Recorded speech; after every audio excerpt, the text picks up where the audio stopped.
আম্মু আম্মু আম্মু এই দেখো আমি ঈদে কত টাকা সালামি পাইছি। অনেক টাকা পাইছি। তাই নাকি? দেখি কত টাকা পাইছো। দেখি দেখি।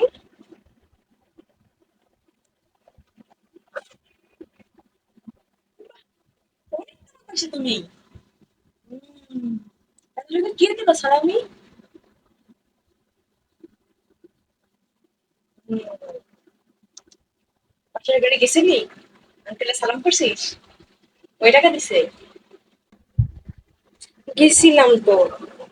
50 টাকা দিছে। 50 টাকা মাত্র? দেখছেন? ওনার মেয়েরা আসলে আমরা 100 টাকা দিছি। আর উনি আমার মেয়ের 50 টাকা দিছে। এটা কি হইছে? কন আপনি কন হইছে? ভালো করছে।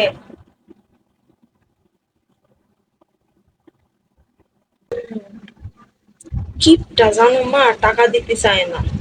হুম। আম্মু, আমার এই ঈদের পরে টাকা দিয়ে কি কিনে দিবা? সুন্দর একটা জামা কিনে দিবা তো? পাগল মেয়েটা, বুঝলি না কার কাছে টাকা রাখতে দিছিস। আচ্ছা ঠিক আছে, এই টাকা দিয়া তোর সুন্দর একটা জামা কিনে দিল। ঠিক আছে। ঠিক আছে আম্মু। দাও, দাও, এই যাও, দাও, পুরোটা দাও।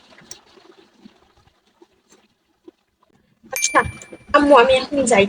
দেখি আর সালামি পাওয়া যায় কিনা, তাহলে তোমার এসে দিবানি, হ্যাঁ? তুমি এই তোমার সুন্দর একটা জামা কিনে দিবে ঈদের পরে। ভালোই হয়েছে। 500 টাকা পাওয়া গেছে। আমার স্বর্ণ করে ধরেন 500 টাকা বাকি আছে, দিতে পারিনি এটারে। এই টাকাটা দেওয়া হবে। আম্মু আম্মু, আমার জামা কিনে দিবা না? আজকে তো ঈদের 1 সপ্তাহ পার হয়ে গেল, জামা কিনে দিবা না তুমি আমার নতুন জামা? এই সরি, 500 টাকা কি জামা হয় নাকি?